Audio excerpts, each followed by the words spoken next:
Hey everybody, and welcome back to my channel. I'm going to see if I can't get rid of this glare, if that doesn't help. Okay, this shadow, maybe that makes it look worse. I don't know. Yes, no, maybe so. We'll see. All right, so this is going to be my review for This Is Us season 3 episode 2. I can't remember the name of the episode. I'll put it in the description box. So it is Kevin's big night. This is the day of his movie premiere. Well, it's getting ready. We're ramping up to the day of his movie premiere. I'm gonna start with Kevin. We start with Kevin. He's in bed with baby girl, and he is saying that to her that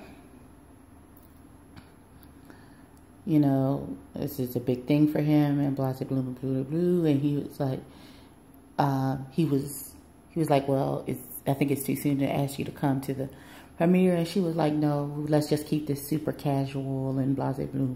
I think hurt his feelings a little bit. And then he was like, well, do you want me to take you to the airport tomorrow? Because I know you got to go to Chicago.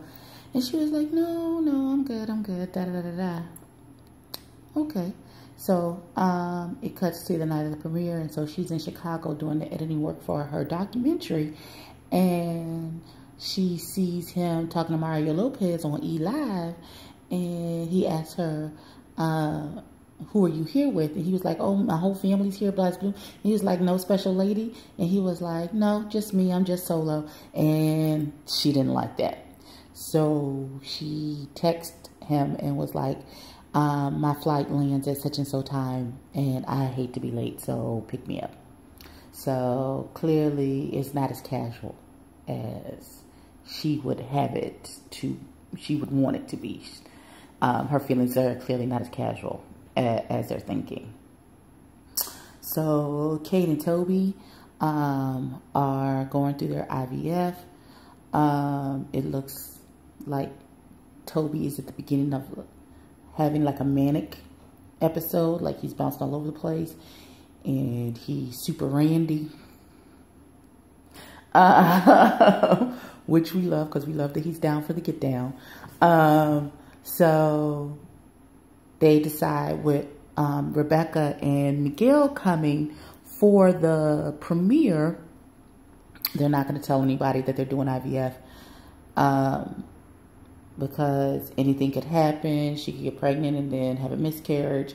You know, she could not get pregnant at all. She just doesn't want to jinx it or tell anybody what's happening until they're on firm footing and they're actually pregnant and things are happening. However, once Miguel and Rebecca get there, of course, the beans are spilled. Miguel went to get some pudding, and they had hid the drugs and the needle and the hormone injections in the pudding cup. Why would you put it there? And it falls out on the floor. And Toby, being the loving, quick thinking husband that he is, says that he's a heroin addict. Which it took me. I still find it funny. So it goes from everybody being cordial and nice to each other to Rebecca is pounding her with all these facts about IVF and how it's difficult, and how it's, again, I find this major offensive, again, how she's like, basically, you're fat and this is not going to work. And, you know, all of these statistics, and, you know, being at your weight, da da da da. And she's like, why, with all these options, are you still trying to go through with this? You could die, da da da da. Anything could happen to you. And she was like, because I am the only one who can carry some of Dad into the next generation. Which she says in front of Kevin. And Kevin is like, what? Like, I'm sitting right here. Like, what you mean? Like, what you mean? So you're the only one? You're the only one.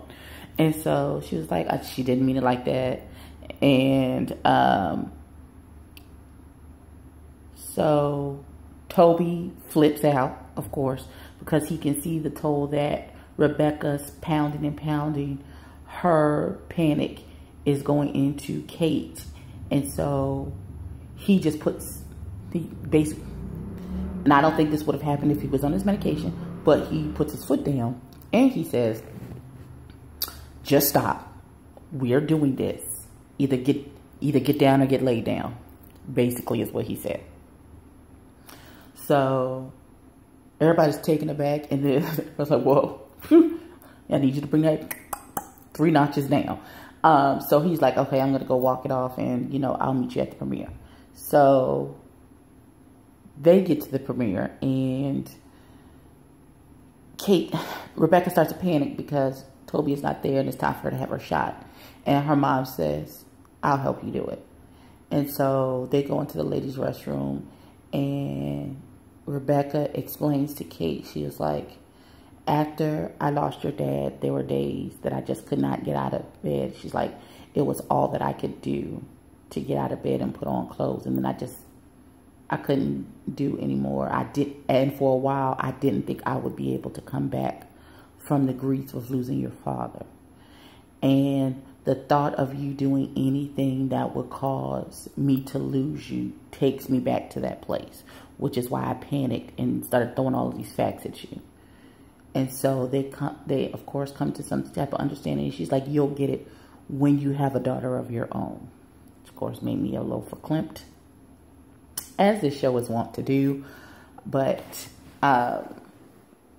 that's what happened with them. And so Rebecca gives Kate the shot, and, you know, they go out, and Toby finally shows back up, and he was like, I'm sorry, I lost track of time. I was just trying to, you know, cool out because I know I snapped. And so he apologizes to Rebecca, and she's like, you don't ever have to apologize for sticking up for my daughter. She's beautiful. So we then go to Randall and Beth and Deja. So of course they're doing day-to-day family thing. Beth is kind of consumed by this project that she's trying to get completed for this presentation that she has to do at her job. And so of course Randall is playing super dad. So you see Randall go to pick the girls up from school, and he was like, come on, it's froyo. I don't know what that, I'm assuming it's frozen yogurt, but she's like, let's go get some froyo. And both Tess and baby girl and Annie have after school projects, and they're like, Dad, that's cute, but that's not what's going to happen. I have things to do. I'm booked and busy. I don't have time. But Deja doesn't have anything to do because she's talking to, and they start to walk away, and she was like, I want you to know the school is mad white. It's just white people. They're no, I don't. She's like, there's no drill team. There's no step team. No, it's nothing. I don't know. He was like, well, start your own. And she's like, but none of these people have rhythm. I don't know what you want me to, that's not how this, okay, fine. So he was like, okay, I have a friend, you know, down at the building that we own. She has a daughter about your age. Come on, you can go and meet her, and maybe y'all hang out and everything. So he takes her down to the community center that's, I guess, attached to the building maybe, or right next to, around the corner of the building. And Deja meets Sky, and they like go and they hit it off. And so I guess Sky's mama was a friend of William's. And she says and there are flashbacks of how William met Chi-Chi, who is Sky's mama, and Sky when Sky was a little tiny baby, and he had just been 5 years clean. And, you know, at first she seemed unwilling, and then of course William being William You know, eventually they became friends, and he was telling us, he was at, I guess, his NA meeting, and he had invited her because it was his 5-year anniversary of being sober. And she shows up, and he tells this beautiful story about how he met this beautiful woman named Chi Chi, and she gave them the gift of holding her baby and saying that he was a natural at it. Now, why am I getting verklempt at this? Because we love William flashbacks, even though we know he's gone. So we cut back to the present and at the community center, and it's clearly run down, and there's trash everywhere, and it needs some sprucing up. So Randall finds out that the city councilman, I guess, who's responsible for the area where he is, and Randall goes to visit him. And he has a conversation with him, and you know, they're talking, and he says and the city councilman told this story about how there was this, I guess, neighborhood store that his father fought to keep open. My daughter's calling. I have to call her back. Hold on. And so he told the story about how his dad was this great advocate in the neighborhood, and how he strived every day to live up to who his father was and have his father proud of him, just to be the person who was the deciding vote in having the store that his father had fought for so long ago be torn down. Which I think spoke volumes about him as a person. But who is me to judge? And so Randall says to him, I had 2 fathers who are amazing men, who are both gone. And so I have 2 great men that I'm trying to live up to. So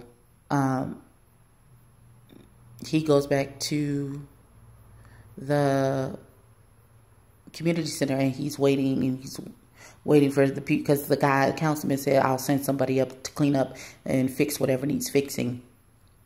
No one ever shows up. So Randall starts to do it himself. He changes a light bulb at the basketball court, and I guess he did some things inside. And so as they're leaving, Chi says, he says to Chi, he's like, yeah, I was able to fix the light. And she was like, yeah, I just see your father in you so much. And he was like, well, yeah, we got to stick together. And she was like, but we're not the same. Even though I can see your father in you, we're still not the same, which is an issue that Randall seemed to have all his life, because in the flashback, it was right after Jack had passed away, and and he got into Howard, of course. We know he ends up going to Howard. However, he did call the school and said he could not go after he had already sent his acceptance letter, after he had a talk with his mother, because, you know, they went to go see a house, and Kevin was drunk, and Kate was overeating, and she was like, the realtor was like, there's 3 bedrooms, and she was like, well, that's fine. The boys can share a room, and then you're going off to college, and then Kate will be hearing from Berkeley soon, and Kate was like, no, because I never sent the tape, so I won't be going anywhere. And Kevin was like, and I'm broken, so this doesn't even matter anymore. So Rebecca hears her children, but it doesn't seem to resonate or penetrate with her that her children are in desperate need of her to kick them in the ass to get them going. And so Randall sees all of this happening.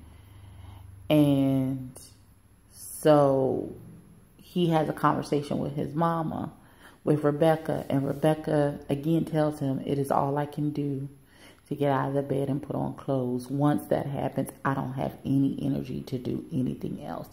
I know I said I wouldn't drop the ball and I would make sure that you guys are okay. But at this juncture, I can't. I can't. I just don't have, I can't. I don't have it in me. I don't know. I just can't right now. And so upon hearing that, he makes a call to the school to say that he can't come because he thinks that he, knowing that he promised to take care of the family, when he said, take care of your mother, Jack told him and during the fire to take care of your mother. And then he's still holding on to that promise. So we know he goes to Howard. I'm assuming Rebecca's eventually going to snap out of this to where he feels like he can go. So, I know some other stuff happened. I feel like I'm losing what else happened.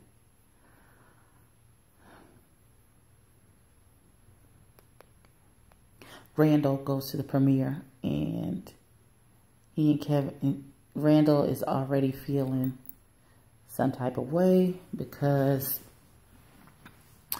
of the conversation that he had with Chi-Chi saying that I can see your father in you, but we're not the same. And then Kevin tells Randall what Kate said about her being the only one to be able to carry Dad into the next generation, carry on Dad's name. And that hurt him. And so that's where we left it. That was the end of the episode, where you can literally see and feel the devastation of that statement as it settles in on Randall, that Kate feels like he wouldn't be able to carry on their dad's legacy either. And this is right after he had a conversation with Beth about not being able to fit in anywhere. He doesn't fit in the Black community. He doesn't fit in with the family because he's adopted, and never having sure footing on where he stands. So we will see where that takes us, because I see another big three argument like when they went to counseling. So we'll see what happens after that.